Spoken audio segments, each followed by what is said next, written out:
네, 저는 부산에 살고 있는 85년생, 올해 42살 유승현이라고 합니다. 동갑이고요. 네. 임소연이라고 합니다. 아, 네. 네. 근데 보니까 네. 아이들 교육 때문에 좀 약간 좀 다투시기도 하고 이러시는 것 같은데 주로 어떤 부분으로 많이 다투시는 것 같아요? 전반적으로 이렇게 봤을 때 남편은 좀 무던한 스타일이고 자유로운 영혼이에요. 네, 어렸을 때도 제가 이제 아이들을 케어할 때도 저는 굉장히 FM적으로, 아날로그로 그렇게 키웠거든요. 아, 음. 사실은 이게 애들이 어렸을 때는 그냥 엄마가 시키는 대로 밥 먹고 양치하는 거구나, 그러고 자는 거구나 이게 되는데 이제 애들도 크니까 쪼가 생기잖아요. 아, 제 말을 안 듣기 시작하죠. 그러시겠죠. 이제 존중하죠, 저도. 근데 집에서 어떤 규칙을 만들어 놨을 때 아빠랑 생각이 같아야지 얘네도 우왕좌왕하지 않을 것 같은데 엄마 없으면 하루 건너기도 하고 근데 그게 자꾸 반복이 되면 아빠는 안 해도 되는데 엄마는 왜 해야 되는 거야? 자꾸 이런 상황이 생기니까 버거워지는 거죠, 저도. 그렇구나. 그 남편분과 이게 특별히 이 교육관 차이가 심해진 계기가 있어요? 계기가 그건 것 같아요. 저는 지금 제가 하고 있는 일을 아이들이 3살, 5살 때부터 이 일을 어떻게 시작을 하게 됐어요. 리포터 일을요? 네. 그러면은 그때까지는 이제 전업으로 제가 엄마였던 거죠. 그래서 제가 주 양육자고 제가 가는 대로 아빠는 옆에서 이제 저를 따를 뿐이 없는데 이제 아이들도 크고 저도 이제 일이 바빠지면서 이제 집을 비우는 시간이 많아지고 아빠도 아빠 나름대로 이제 방식이 있을 거 아니에요. 그런 방식들이 자꾸 충돌하기 시작하는 거죠. 아니요, 저도 끌려가는 입장인데 지금도 그 포지션을 유지는 하고 있는데 모든 아이들이 다 성향이 다르고 성격이 다르고 강하게 이렇게 해서 받는 애가 있을 수도 있지만 이걸 너무너무 싫어해서 막 책 읽는 척하고 뭐 딴짓하고 그럴 바에는 저는 차라리 이걸 강제로 하기보다는 좀 더 유들하게 하는 게 좀 더 그래서 실제로는 저는 일도 하면서 지금 주 양육자로 지금 계속 하고 있거든요. 근데 이거는 제가 못한다고 얘기를 하고 너 때문에 이렇게 됐다 얘기를 하니까 아, 남편분이 아이들에게 그 200만 원짜리 휴대폰을 이제 사줬다고 했는데 어떻게 이 휴대폰 사용 그 관련해서도 뭐 교육 방식에서 차이가 좀 있으신가요? 저는 아이들한테 막 이렇게 풍요롭게 해주고 싶지 않은 생각이 있었어요. 조금은 결핍이 좀 있었으면 좋겠다라는 게 있었어요. 맞아. 네가 중학교 입학할 때 엄마가 너 갖고 싶은 거 그때 사줄게. 이렇게 이야기를 했는데 아빠는 이제 아이가 갖고 싶어 하니 사줄만 하니까 사줬대요. 근데 그 어떤 이유가 사줄만 한 건지도 잘 모르겠고 절대 안 돼, 나는. 절대 안 되죠. 나는 안 돼. 근데 어쨌든 사줬고 그러면 너는 아직 우리의 보호를 받아야 하니 너가 스크린 타임을 얼마나 쓰는지 위치가 어디에 있는지 엄마가 알아야 한다. 가족 공유를 해다오. 얘는 싫은 거예요. 알죠. 너무 잘 알죠.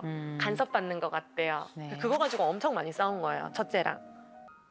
이제 문제가 터진 게 어느 날 토요일에 이제 제가 자다가 새벽 2시에 깼는데 애가 없어요. 새벽 2시에? 중인데? 애가 없어요. 근데 위치를 먼저 봐야 되는데 그게 안 되니까 전화를 해서 얘가 바로 들어오긴 했어요. 밑에 있었어요. 친구들이랑 편의점에 있었어요. 올라오긴 했는데 저는 이제 거기서 잘못됐다 생각 든 거죠. 그런데 남편은 그것도 이제 저처럼 이제 강제하지 않는 거죠. 그래서 그 방식이 이제 충돌할 수밖에 없는 거죠. 그 부분에 대해서는 이제 6학년 때 휴대폰을 사야 되는 상황이 왔을 때 엄마는 극구 반대를 했고 이번에 사과를 사게 되면 이제 아빠는 너의 학창 시절에 휴대폰 기기는 이제 끝이다. 근데 당연히 이제 안 좋아할 거라는 생각을 했지만 약속도 했었고 이제 더 미룰 수는 없다는 결론이 나왔기 때문에 네, 제 입장에서는 최선이었다. 최선이었다. 그리고 2시에 당한 거 말씀을 새벽 2시. 네, 새벽 2시에 네네. 너무 잘못됐죠. 그러니까 너무 잘못됐죠. 응. 그 전에는 이제 아이가 저한테는 이제 아빠 나 안 하고 싶어. 나 매일매일 전화하면 꼭 받을 거야. 그렇게 얘기를 하길래 그래 그럼 기회를 주겠다. 그날도 새벽 2시에 한 번 했을 때 바로 받았어요. 전화를 바로 받아서 바로 올라왔고. 그러면 보세요. 이건 이제 휴대폰은 아주 단적인 예, 그러나 상징적인 예라고 생각해요. 서로 간에 이유가 사실 각각 들어보면 설명이 되거든요. 맞아. 근데 두 분의 이야기를 들어보면 한 아이를 두고 두 분의 진술이 마치 다른 아이를 두고 이야기를 하는 것 같단 말이에요. 악역 맡은 부모보다는 약간 수용적으로 그래 그래 해. 그렇게 맞아. 되면 애들이 또 아빠만 따르는 경우도 있다. 이게 되거든요. 어떠세요? 그게 문제인 것 같아요, 지금. 아 그래. 애들이 아빠 말을 잘 듣죠. 네. 저한테는 왜, 뭐, 내가 알아서 할게. 말이 짧고, 제가 없는 걸 좋아하고, 제가 있기 때문에 본인은 집을 나가겠다. 어머. 그러니까 이렇게 자꾸 이야기를 하는 상황이 아. 생기죠. 아, 근데 전 그거에 대해서는 크게 데미지가 없어요.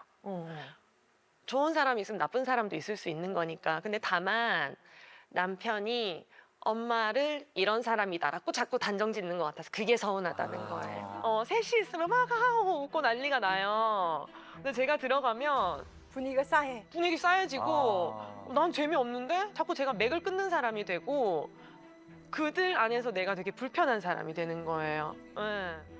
어머. 계속 그렇게 얘기하는데 저는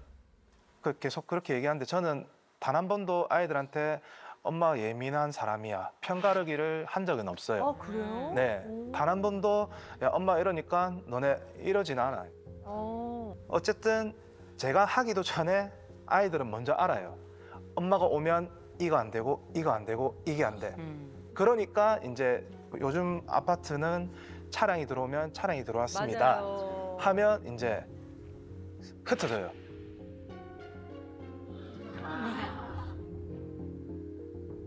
제가 야 엄마 쓰니까 가 이게 아니고 알아서. 알아서 자기네들이 그냥. 네, 알아서 그냥. 그리고 이번에도 지금 언니 분이랑 같이 여행 잡혔어요. 그러니까 이 습관적으로 묻는 게 엄마도 가? 어떡해. 엄마도 가? 여행에 여자만 꺼내도 난 안 가. 엄마랑 가면 안 가. 나 안 가. 엄마랑 가면 안 가. 이게 제가 갈라놓은 게 아니에요. 이게 보여지기에는 엄마 입장에서는 이제 그렇게 보일 수도 있지만 노력하고 있는데 이 노력을 자꾸 뭐 편가르게 한다. 뭐 저 아빠의 가치가 이 교육관이 너무 뭐 좋지 아니하다. 뭐 그렇게 얘기를 해버리니까 저는 되게 서운하면서도 이제는 이제 짜증도 조금씩 이제 올라오는 거죠. 그래서 이제 갈등이 이제 좀 되고 있는 중이죠. 그 얘기를 듣다 보니 내 아내가 필요 이상으로 엄격해. 오히려 이렇게 해서 당신이 아이로부터 더 멀어지는 것 같은 그러면서 당신도 지친다고 말하잖아. 라고 이야기를 하죠. 이 집은 둘 다 아이들과 잘 지내고 싶고 좋은 미래를 만들고 싶은 사람들만 있거든요. 근데 저는 얘기를 들으면서 이 엄마가 잘해보려고 애를 쓰는구나. 근데 체력이 안 되는구나. 맞아요. 네. 제가 그냥 봐도 체력이 안 될 것 같아요. 초반에 그 양육자로서 주된 역할을 했던 게 엄마가 맞아요. 아이에게 그 바쁜 와중에도 모유 수유 다 하고 거기다 천기저귀를 다 빨았대요. 이 사랑과 정성이 얼마나 대단해요. 그렇게 아이를 낳고 둘을 키웠는데 아이들이 이제 보통 집중적으로 부모들과 충돌하는 청소년기를 맞았단 말이에요. 아내가 일을 시작하면서 엄마가 가지고 있는 주 양육자 자리가 아버지로 이렇게 천천히 이양이 되기 시작했단 말이에요. 근데 엄마는 알고 있죠. 나는 왕이었어. 그리고 내가 구축하고 싶었던 그 제국이 이 자리에 있어야 되는데 이방이 와가지고 이 고을에 이방이 와가지고 이건 아닙니다 라고 이제 이야기를 하는데 틀린 말은 아니지만 전체 그림 구도하고 맞질 않아요. 그래서 지금은 충돌하는 두 개체가 있는 겁니다. 아이들은 훨씬 더 혼란스러울 거예요. 이 집의 지금 싸움은 교육관이 아니에요. 교육관이 다른 게 아니에요. 아내는 뭐라고 얘기해요? 울면서 내가 외롭다니까요. 외롭다고요. 나 밖에서 죽도록 일하고 나 혼자 잘 되라고 하는 것도 아닌데 죽도록 일하고 들어오잖아요. 근데 난 집에 오면 왕따예요. 내가 들어오면 온 가족이 하던 얘기 뚝 끊어. 나를 마치 없는 사람인 것처럼. 남편은 보세요. 나라는 사람이 옛날엔 친구도 워낙에 좋아하고 친구도 많았고 근데 지금은 친구도 못 만나요. 나 애들 케어해야 되거든. 남편도 외로운 건 마찬가지예요.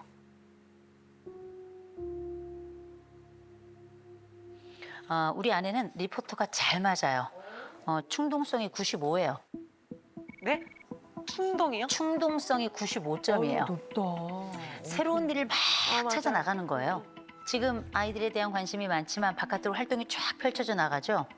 그러면 둘 중 하나는 포기해야죠.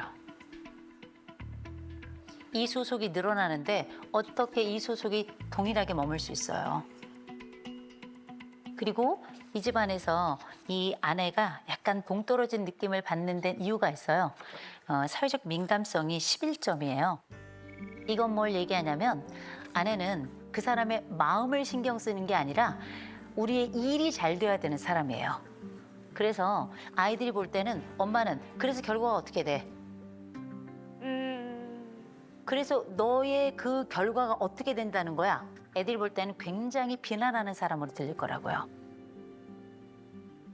근데 이런 부분을 남편이 너무 잘해주고 있어요. 남편은 위험의 피가 3점이에요. 낙천적이에요. 이럴 수도 있고 저럴 수도 있지. 굉장히 긍정성이 높고 낙천적인 사람이라 일이 웬만하면 잘 될 거야 이렇게 바라보는 사람이에요.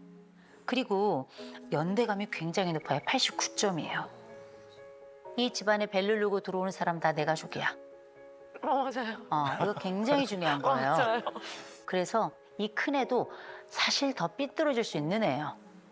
왜? 숨 막히면 튀어나가는 애니까. 근데 운동장이 넓으니까 이 안에서 뛰어노는 거예요. 거기다가 남편이 사회적 민감성이 98점이에요. 그래서 애들의 마음을 다 일일이 만져줄 수 있는 거예요. 이 남자 없으면 이 아이들 삐뚤어집니다. 이 엄마가 가지고 있는 추진력 너무 좋거든요. 그런데 이 남자가 없었으면 아이들을 보듬지 못했을 거예요. 그래서 이 부부가 너무 좋은 거예요. 이 아이들이 복이 많다니까요. 그런데 우리 아들이 있어요.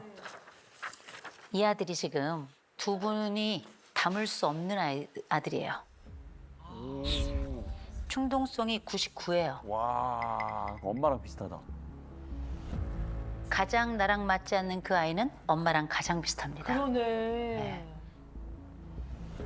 남편은 위험의 피, 다시 말해서 불안에 관련된 지수가 3점이죠. 네. 아까 아내가 52점이었죠. 그죠?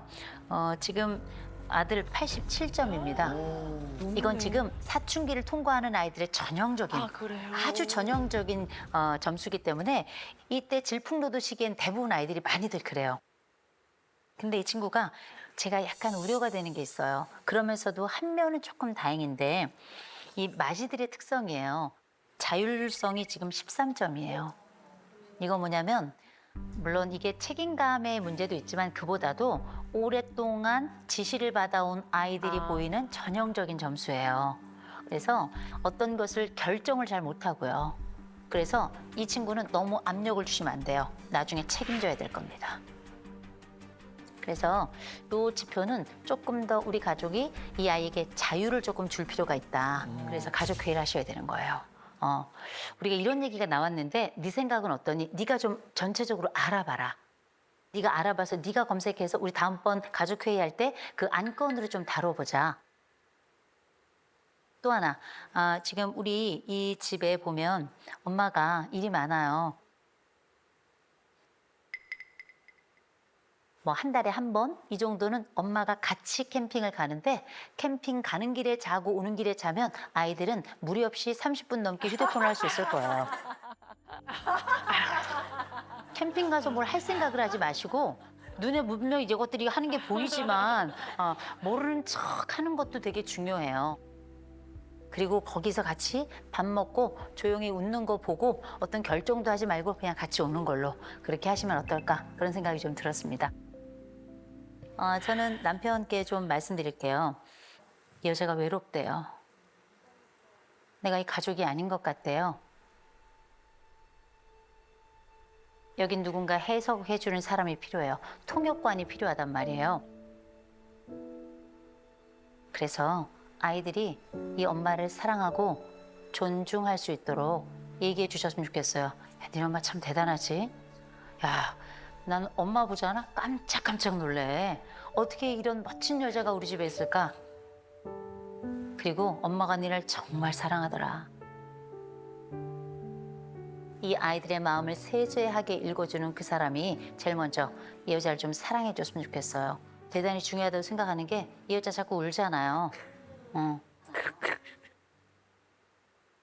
이 아내가 사랑받고 싶다는 거예요. 그러니 본인도 사랑받고 싶다고 말하세요. 저는 세상에 사랑밖에 없다고 생각합니다.